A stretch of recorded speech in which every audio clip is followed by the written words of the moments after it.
If you've ever wondered what we're teaching our students at some of America's most prestigious universities, let me be the bearer of bad news. In one of my classes, we read an article in which the author argued that being black in America is a disability. The last time that the Democrats were this overtly racist was when we took their slaves from them. Now, I'm fairly certain that this is the one she's talking about, the Georgetown Law Journal. This is from volume 106, issue 2 from 2018, and it says Blackness as a Disability by Kamani Paul Emile. And it doesn't mean like they are in a wheelchair or something, not that kind of disabled. But if we come down here further, it says, as provocative as it might seem, understanding the black racial designation as disabling can bring new clarity to the reality that racial categories in the United States are created explicitly to serve as a caste system to benefit some and disable others. It also opens an entirely new approach to how the law should attend to race discrimination and structural inequality. And then the article goes on. But I think it's important to keep in mind what she's saying. She's giving you just enough information to make it misleading, but doesn't actually give you enough information. I don't know if she's in college or someone she knows is in college or she came across a college paper. I don't know. Now, when it comes to the Democratic Party and the Republican Party, it's basically opposite day every time you talk about this. So the Republican and the Democratic parties have changed significantly in the last 200 years. So here is an article from the Party of Lincoln 200 Years Later by Brandis Now, which is from Brandis University. Hope I'm saying that right. If I'm not, correct me in the comments down below. Thank you so much.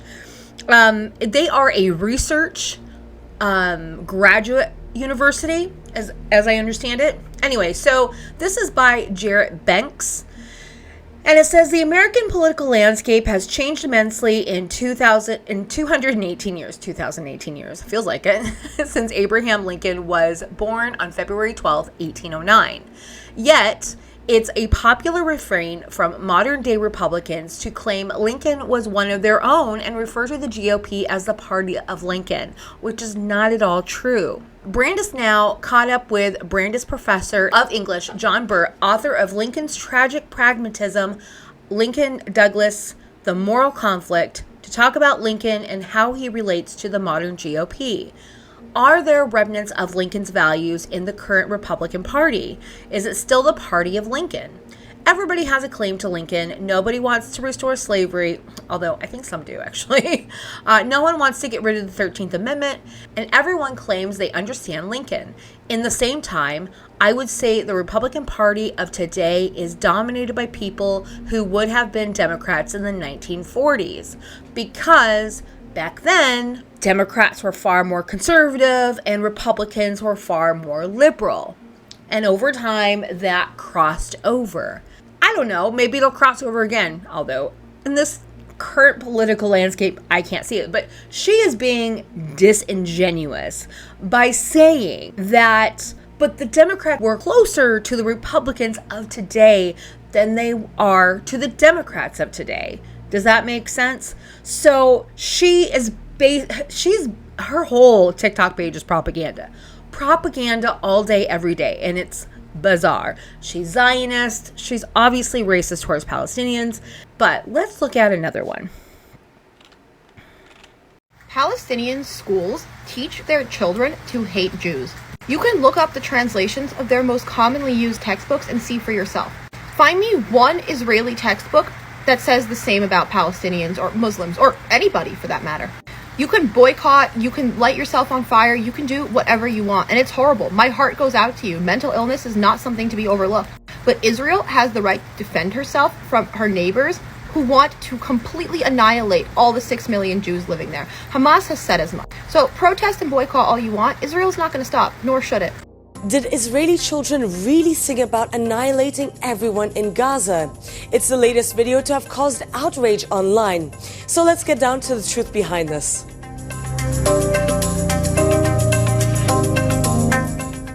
It's a 3-minute video that has been shared thousands of times on social media. Most of the comments expressed outrage that a group of Israeli children appear to be glorifying the destruction of Gaza and its people.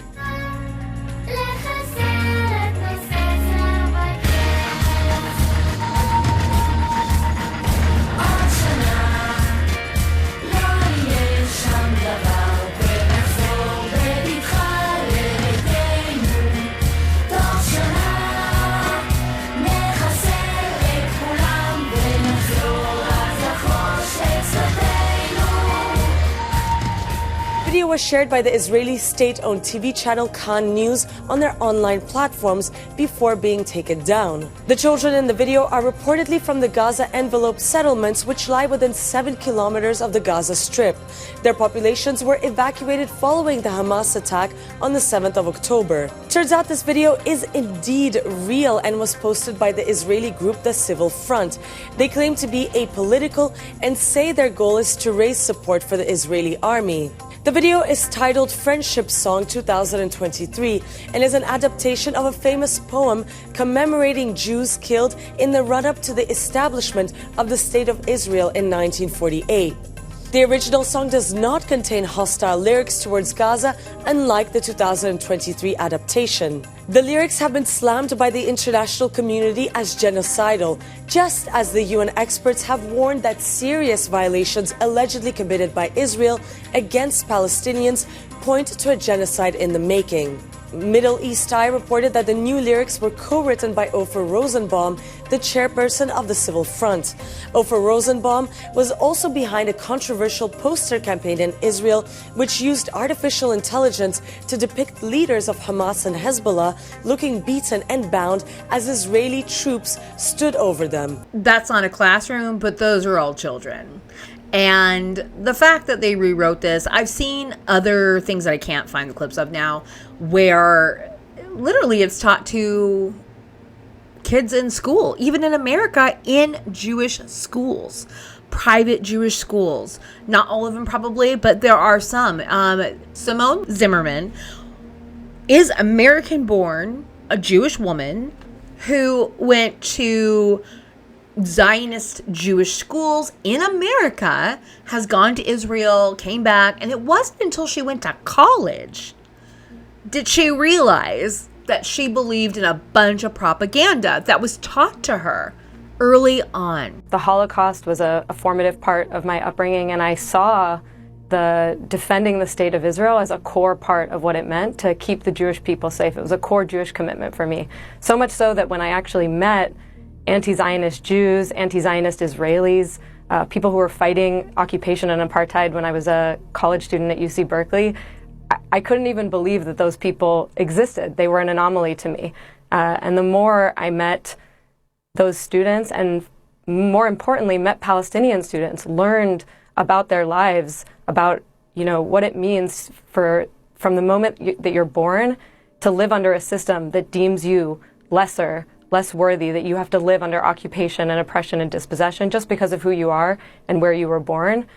I very quickly ran out of answers that felt moral and logical to me to answer the hard questions that I was hearing from these students about how I could justify the oppression that they lived under. I had grown up spending time in Israel. I felt deeply connected to the place. I thought I knew Israel.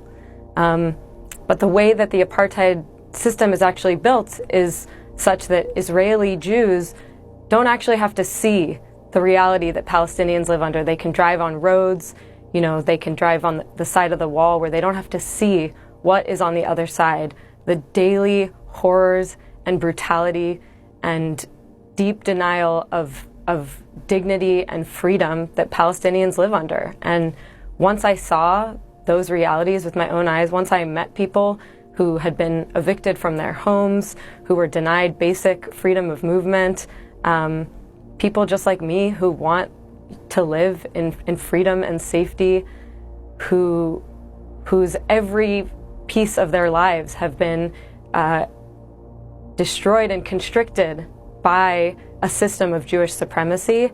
I couldn't unsee those things. While I don't want anyone to hate anyone, I totally understand the hostility the Palestinians would have towards Israeli people. And the greater world, because no one really is stopping this. No one is stopping this from happening. America and England, or the UK, are funding the bombs. We're giving them money. I don't know if the UK is giving them money, but I knew the UK has recently given bomber planes. And it's quite sick. The West is just funding this. And I think this has really shown us what our government is actually doing. And I think there's a lot of people that has known this, but I don't think a large swath of people even knew this. I mean, honestly, until Trump became a likely presidential candidate, I wasn't into politics at all. I didn't care about that. It wasn't that I didn't think it affected me, but I just didn't have the room in my life at the time for that. But now I do. Now it's pretty much all it's pretty much all I read about now is politics and all kinds of things. But I think it's important to really pay attention to what's going on. Not just outside of our country, but inside our country. There's a lot of parallels, and we need to make sure that we are ready to, defend ourselves, I don't know what we really need to do, but we need to start thinking about that, because that's a very real possibility. And I am of the belief that regardless if Biden or Trump win, we're going to descend into fascism either way. And that has become crystal clear to me. Biden's not going to save this country. He's trying to cash out. That's all he cares about. That's all he cares about. Because Israel has given him $11 million. They have successfully bribed him. And he is devout to Israel. That's why he's not doing it. He's not cutting off weapons. He's not cutting off funding.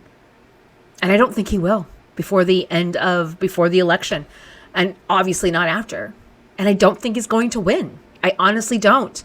I think Trump is going to win. And I think Trump is going to win because so many people are not going to vote for Biden, me included. I will not vote for him. I will not reward him for what he's doing. And I can't vote for someone that's okay with what he's doing. And I know Trump is worse. I know that. But that is not a good enough reason to vote for somebody that goes against my moral values, which will be Biden. I'm not voting for Trump either. I'm voting third party. I'm voting for Jill Stein. I'm pretty sure of it. I think she's the one out of the third party candidates. I think she's the one that has the most, I hope that she has the most ability to take away from some people, but she has a great platform. You should go look at it. Everyone would benefit from her platform. Everyone. Every Republican, every Democrat, every person in this country except the rich would benefit from it. Every single person, except for rich people. Go look at her platform. I beg you to look at it, to consider it, to really look at it. Because if enough of us vote third party, if enough of us that are disenchanted with both the main parties, if enough of us do that, they will not hold the same power they have for all these years. We need to change this. I wish we had ranked choice voting. That would actually fix a lot of this, but we don't. So we have to work within the system we currently have, because we're going to be voting in a few months, and we really need to figure out what we really want. Do we want to just do the status quo? Are we going to vote based on our fear? Or are we going to vote based on what we want? I'm voting based on what I want, and I implore you to do the same. Thanks for watching. I hope you enjoyed this, and if you did, subscribe.